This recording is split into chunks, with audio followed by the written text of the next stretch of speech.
Good evening and welcome. Settle in somewhere soft, let your shoulders loosen, and give yourself permission to do nothing at all for a little while, except listen. May this story be a quiet place for you to rest, a small lamp of warmth in the dark, and a gentle path into calm. Breathe slowly, feel the day drift farther away, and come with me to a quiet attic room beneath the autumn roof, where the stars are waiting. You climb the narrow staircase one unhurried step at a time, your hand gliding along the smooth wooden rail, polished by many evenings like this. The house is already wrapped in night. Downstairs, the rooms have settled into their own silence, with only the faintest murmur of old pipes and the memory of warmth lingering in the walls. Above you, the attic waits under the steep roof, and you know before you even reach the top that the wind is moving outside in soft, invisible passes, making the shingles give a light, patient tapping sound, as though the night itself is at the door and has learned how to knock very gently. At the top of the stairs, you pause for a moment, not because you are tired, but because this small pause has become part of the ritual. You rest your fingers on the brass latch and breathe in the familiar scent that always seems to gather here. Dry wood, old paper, a trace of dust warmed earlier by the day and now cooling slowly. And behind it, all the faint, clean promise of the clear night waiting beyond the roof. Then you open the door and step into the attic room. It is a room that seems to exist halfway between the house and the sky. The ceiling slopes low on either side, following the line of the roof, and the wooden beams cross overhead like the ribs of some ancient ship turned upside down. Every beam and board has its own voice, and as the colder air outside presses lightly against the house, they answer with a quiet, occasional creak, a sleepy shifting of timber settling into the night. The room is lit by a small amber lamp on the writing desk, and its glow makes the corners seem deeper and softer, as if darkness here is not empty at all, but full of rest. Your telescope stands near the dormer window, waiting on its tripod with the patient dignity of an old companion. You have touched it so many times that you know the worn places by memory. The smooth metal knobs, the slight chill of the tube, the tiny scratches near the eyepiece where your hands once fumbled in the dark. Beside it lies a notebook, open to a fresh page, and a pencil sharpened earlier in the evening. There is also a mug, now empty except for the faint sweet spice left in its warmthless scent, and a wool blanket folded over the back of the chair in case the autumn cold deepens later. You close the door behind you, and the quiet changes shape. Not louder, not softer, just more complete. The wind still speaks through the roof in soft taps and rustles, and somewhere a branch brushes the outer wall with a dry whisper. But now all of it belongs to the little world of the attic. You shrug your shoulders deeper into your warm sweater, feeling the thick knit settle around you like a second kind of shelter.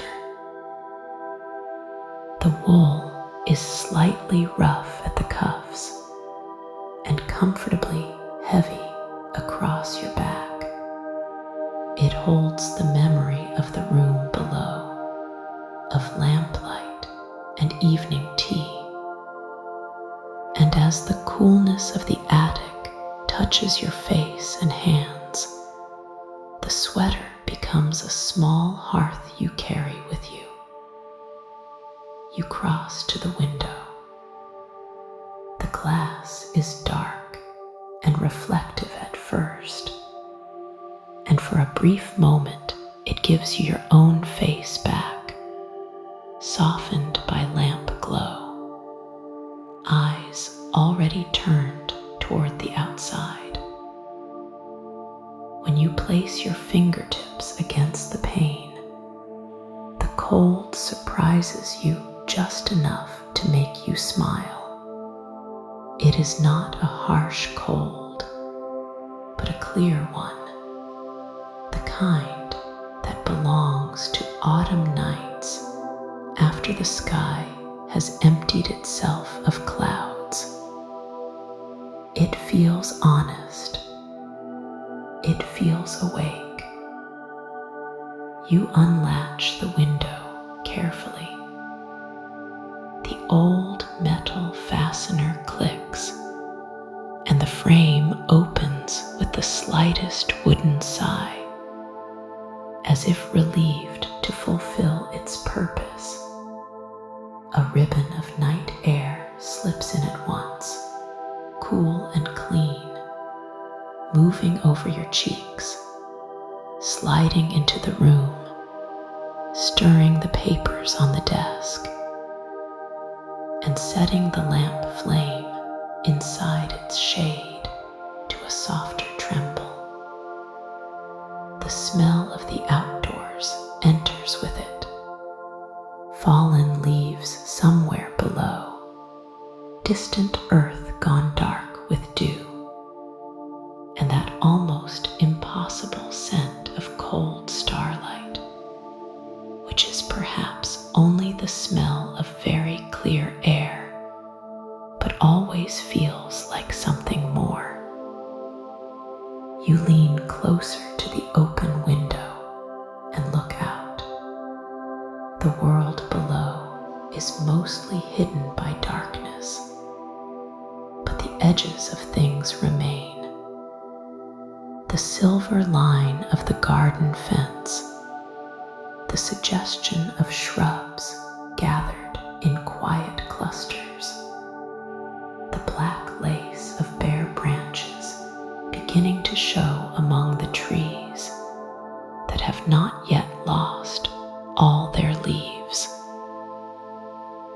A few autumn leaves still cling to the nearest maple, and when the wind stirs them, they flash pale and vanish again like small hands turning over in sleep. Beyond the rooftops, beyond the lane and the silent fields,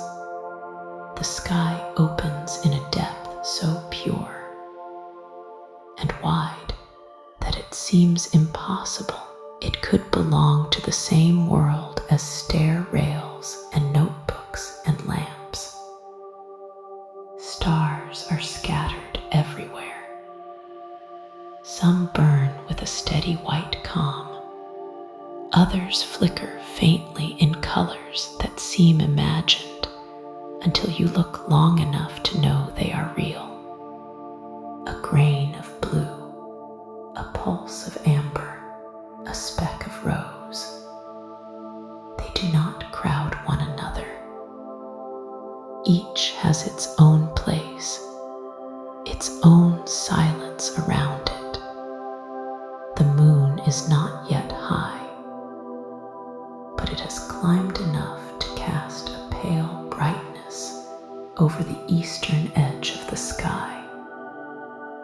And you know that once you align the telescope, it will offer its craters and shadows as clearly as if they have been waiting only for your arrival. Before anything else, you stand there and let yourself simply look. This is always the first gift of the attic room. Not the telescope, not the notes, not even the discovery of familiar planets returning to their appointed paths, but the moment before all of that, when you are only a person in a warm sweater at an open window beneath a roof that softly taps in the wind, and the sky appears without asking anything from you. You feel your breathing slow to match the ease of the stars. The thoughts that followed you upstairs, however lightly, begin to lose their edges. Little concerns fold themselves away. Time lengthens. The world becomes large and quiet, and in that largeness, there is a comfort so deep it feels almost like being recognized. You move to the telescope and loosen one knob, then another, turning the tube toward the open section of sky. The metal is cool under your fingers. The tripod gives a faint, familiar complaint as you adjust its height. One leg settling a few millimeters more securely on the old wooden floorboards. Beneath your feet, the boards answer with a muted creak. Overhead, one of the beams gives a tiny crackle of drying wood. The room seems to listen with you. Setting up the telescope is never hurried. It is its own quiet conversation between hand and eye, memory and patience. You sight along the tube, shift the angle a degree to the left, then back. You bend to peer through the finder scope, and the outside world narrows into a small circle of darkness and light. A bright point enters the field, drifts away, returns. You make small corrections, each one almost invisible, until the motion of your fingers feels less like controlling an instrument and more like following where the sky is willing to lead. When at last you lower yourself to the eyepiece, the cold rim touches your skin. The first image is blurred, luminous, uncertain. You reach up and turn the focusing knob. Slowly, the brightness gathers itself, and then the moon appears. It arrives not all at once, but in layers of detail, each one stepping quietly forward from the haze. The curve of its limb sharpens. Dark plains smooth themselves into view. Craters emerge with delicate rims and shadows lying inside them like pools of blue-gray ink. The line between night and day on the moon, the Terminator, as your notes have so often named it, becomes a country of long light and longer darkness, where mountains cast impossible spears of shade across the surface. It always surprises you, this nearness that a simple arrangement of glass can create. The moon ceases to be merely an object hanging above the roofline and becomes a place again, ancient and silent, wearing the light of the sun on one side and carrying eternal night on the other. You stay there for some time, one hand resting on the telescope, the other tucked into the sleeve of your sweater for warmth. Through the open window, the cool air brushes your hair and forehead. Your eyes water a little from the chill, but you do not mind. There is a pleasant alertness in it, a sense that every sense has been gently polished clean. The roof gives another soft tapping series under the wind, like fingertips drumming from far away. Somewhere in the house below, a board shifts. Everything feels held together by quiet. After a while, you straighten and reach for the notebook. The pages are cream-colored and slightly rough, and when you run your palm over them, they whisper under your skin. You write the date at the top, then the time, then the weather. Clear, cool, excellent seeing. A light wind. Your handwriting in lamplight always grows a little rounder, less hurried than it is by day. You note the phase of the moon, the crispness of the crater rims, the sharpness near the Terminator. You sketch a small, imperfect arc and dot in the mare, not because the sketch will be especially accurate, but because making it helps you look more deeply.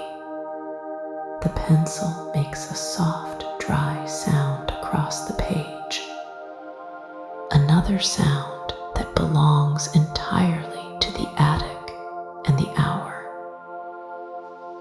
Then you return to the telescope and shift it westward, away from the moon's brightness toward a steady light you have already noticed waiting above the darker line of distant trees. It is one of the planets, bright enough to draw the eye even without magnification. Tonight it hangs low, but clear, with a composed brilliance unlike the twinkling of the surrounding stars. You know where to look, but the pleasure is in finding it anew each time, as if recognition in the night is a kind of meeting.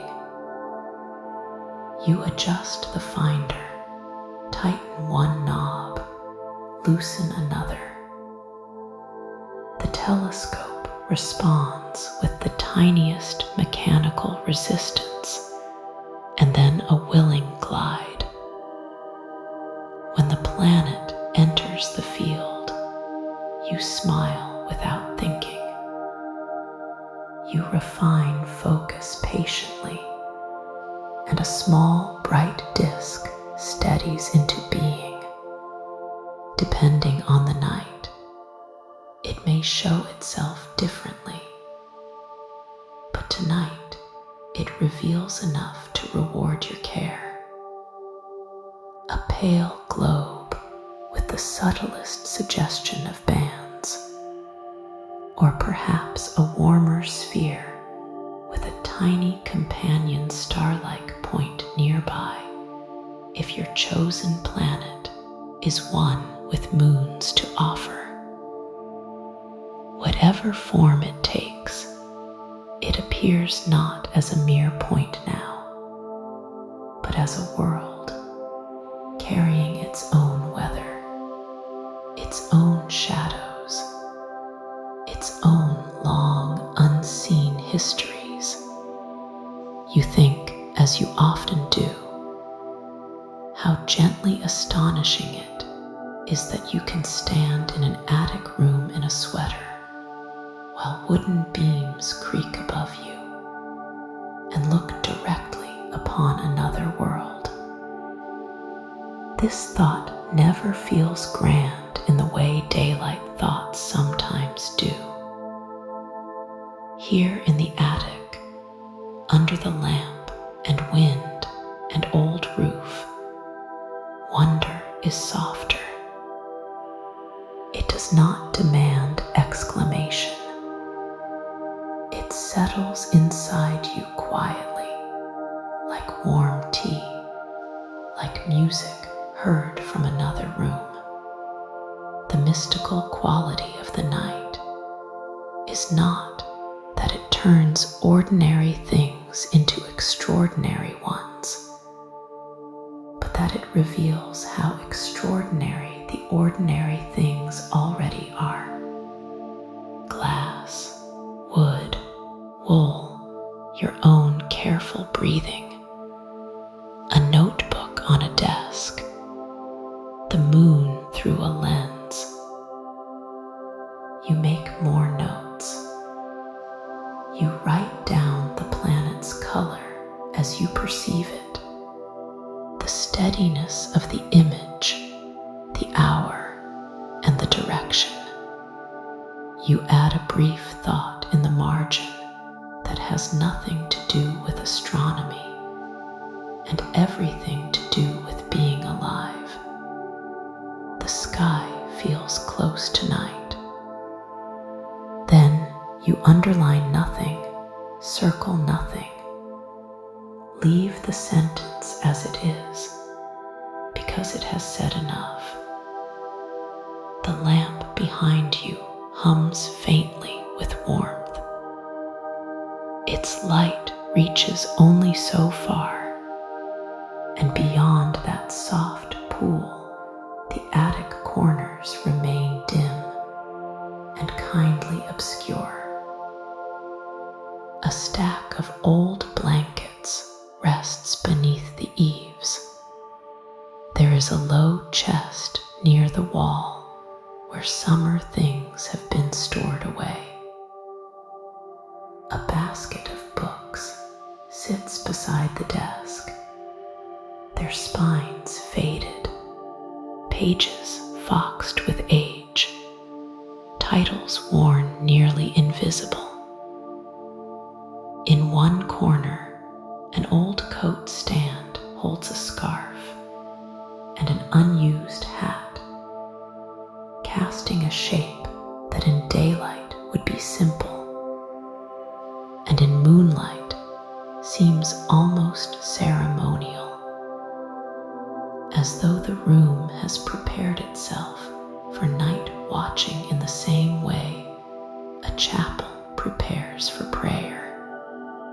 You sit for a few moments in the chair by the window, wrapping your hands around your elbows for warmth. The open window continues to breathe cold air into the room. You could close it a little, but you don't. The chill on your face keeps you present in a pleasing way, and the scent of leaves and dark sky seems to belong to the experience as much as the telescope does. You press the back of your fingers briefly against the inside of the window pane and feel the sharp cold that has gathered there. The contrast between the glass and the warmth inside your sweater is deliciously distinct, making you more aware of both. Outside, the stars continue their patient shining. A thin drift of leaves moves along the street below with a hushed scraping sound that almost reaches you, then disappears. Somewhere farther off, an owl calls once, not mournful, but matter of fact, as if noting the hour. The fields beyond the houses hold a low silver mist close to the ground, just enough to gather moonlight and give the earth a dreamlike seam between darkness and dawn not yet. You can see your breath faintly now when you lean close to the window. It appears and vanishes like a little private cloud. There is something about attic rooms that invites reflection without asking for answers.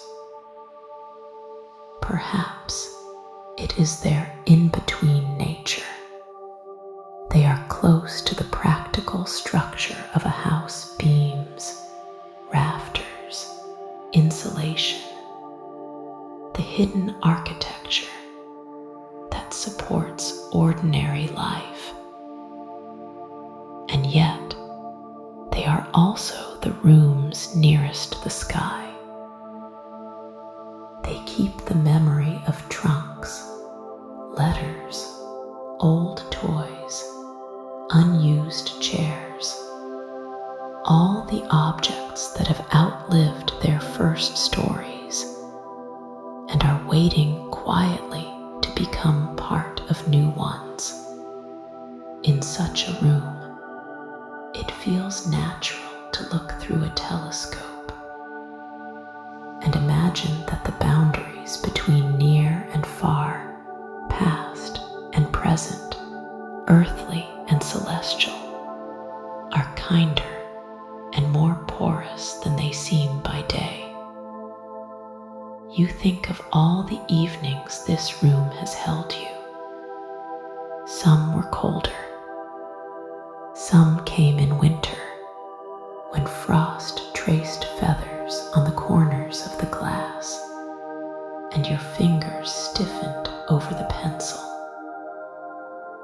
Some were softer spring nights, with open air full of wet soil and early blossoms.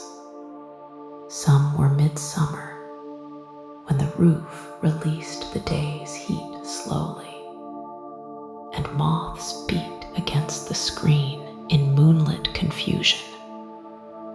But autumn might be your favorite. Autumn has clarity. It has earned its quiet. The leaves are learning to let go. The air is learning to sharpen, and the sky seems to deepen out of pure contentment. You rise again and return to the eyepiece. This time you wander a little, moving from one bright region of sky to another, letting familiar stars enter and pass.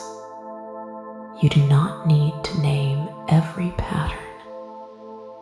It is enough to recognize a few and let the rest remain themselves. The telescope shows a small cluster of stars like spilled frost. A double star separates into two distinct lights, one pale, one warmer. A faint haze resolves into more points than you first expected, each 1 minute and exact. The act of looking becomes meditative, each target a breath, each adjustment a thought released rather than pursued. With every small motion of the telescope, the floorboards answer softly. The old wooden beams above add their patient commentary now, and then tiny creaks that sound almost conversational.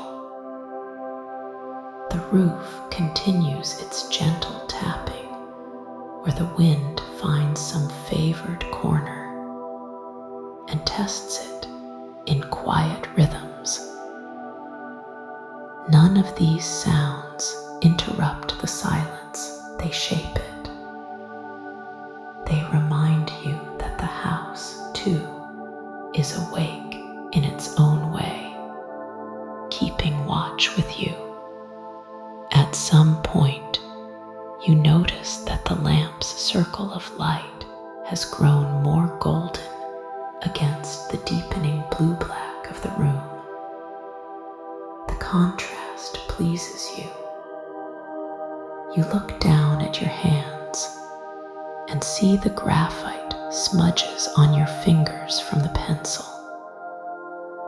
You brush them absently against the side of your sweater, then think better of it and laugh under your breath. Even that laugh sounds small and warm, quickly absorbed by the attic. You write another page in the notebook, slower now. Not only observations, but little impressions. Wind from the northeast, moonlight silver on the fence, cold glass, warm sleeves, roof tapping like a polite visitor. The planet steady as a lantern hung beyond the world. The notes are for no audience but yourself, yet writing them makes the evening feel gently preserved, as though you are sewing the hours into language, so they will not unravel by morning. The mystical feeling deepens not because anything strange occurs, but because the ordinary becomes increasingly luminous with attention. The moon, when you return to it, now seems almost impossibly serene. The planet hangs in its place as if pinned by some invisible kindness. Even the darkness between stars no longer appears empty. It seems full of distance, yes, but also of possibility, of all that exists beyond seeing, and is no less real for that. You rest your forehead briefly against the window frame and let your gaze soften until the stars blur into tiny halos. For a moment, the sky looks like a field of candles set very far reasons too old and tender to fully understand. You imagine, as you sometimes do, that the attic room itself has learned the constellations through long companionship. The beams know where moonlight falls in each season. The floorboards remember each tripod placement. The window latch has opened to Orion's winter rise, to spring's bright planets, to August meteors and October moons. The room has listened to your pages turning, your quiet exclamations, the scratch of notes, the hush of your breathing when a view sharpens unexpectedly. If rooms can hold affection, this one does. The hour moves onward almost without your noticing. Nights like this have their own gentle suspension of time. The moon climbs a little higher. The planet tilts westward by a degree so small you feel it more than see it.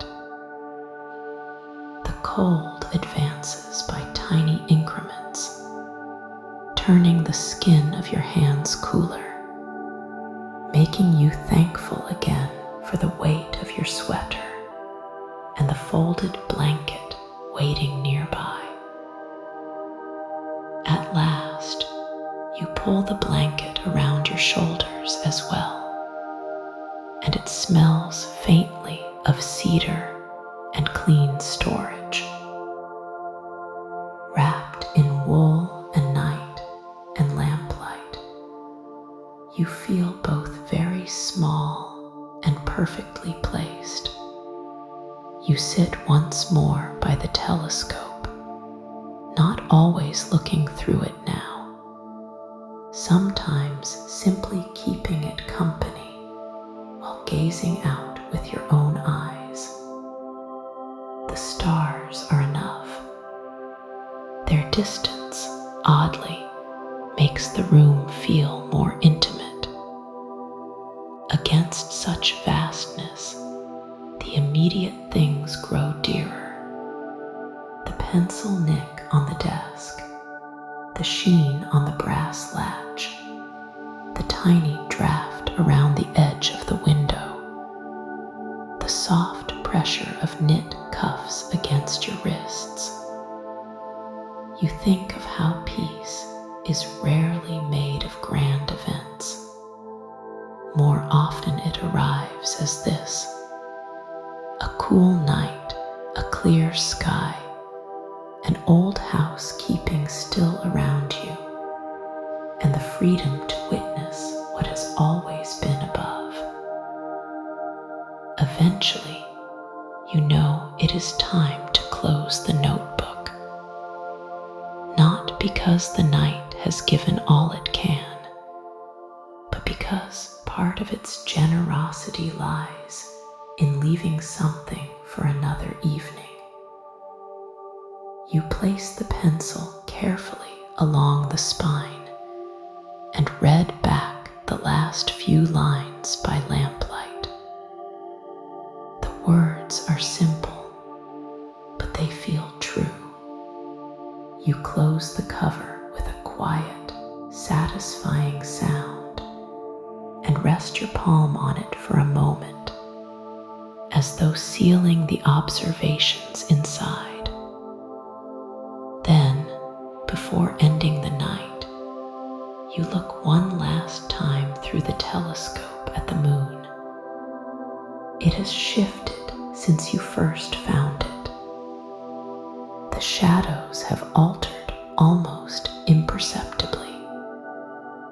The light on the crater walls seems more tender now, less sharp, or perhaps your own gaze has softened.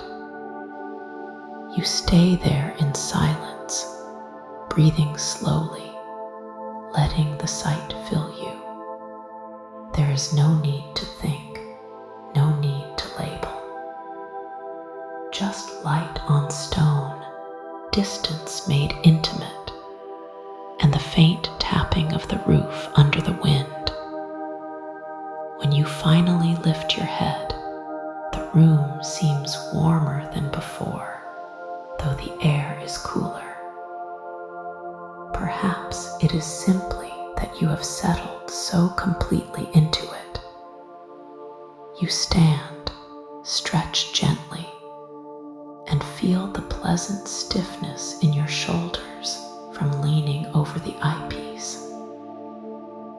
The floor gives a familiar creak under your weight. You move to the window and place your hand on the frame. Outside, the night remains clear and bright, the stars serene in their cold brilliance. You close the window slowly. As the frame meets the sill, the room changes again. The cool draft fades. The outside scents soften.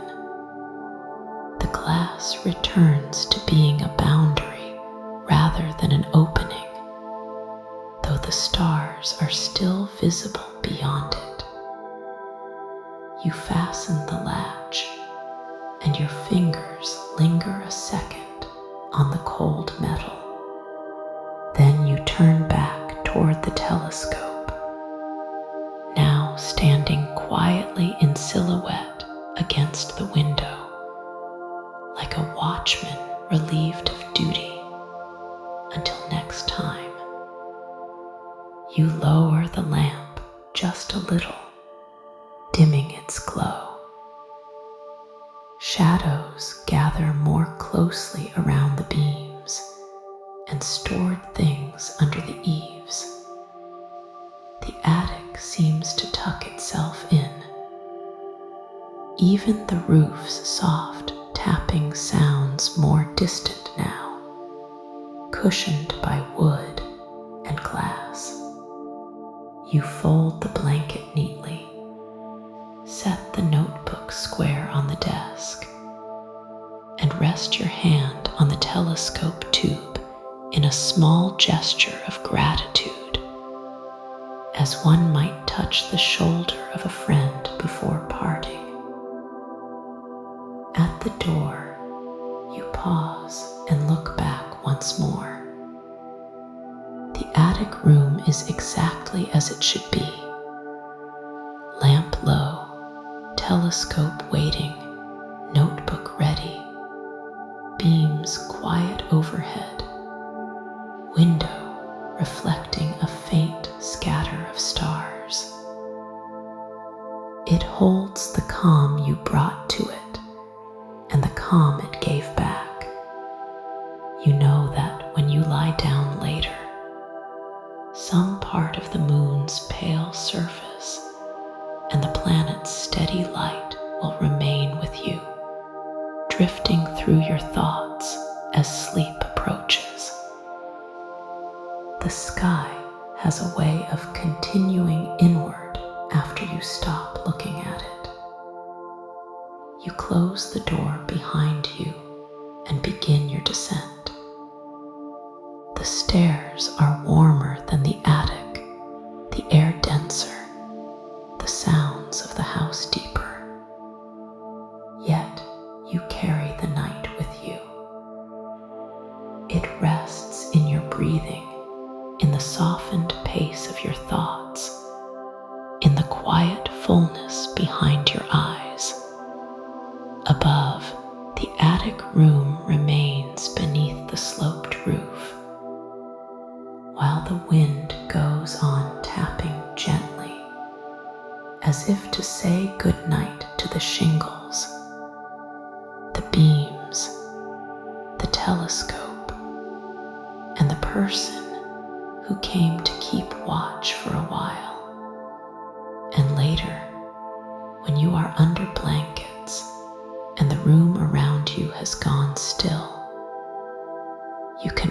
almost feel again the cold touch of the window glass against your fingertips, the steady weight of the warm sweater on your shoulders, the subtle creak of wooden beams overhead, and the moon waiting in the eyepiece like a calm and ancient secret. The memory settles over you like silver light. Your thoughts grow quieter. The house sleeps. The stars continue their patient shining beyond the roof, beyond the fields, beyond every dark branch and misted garden. And you, held by their distant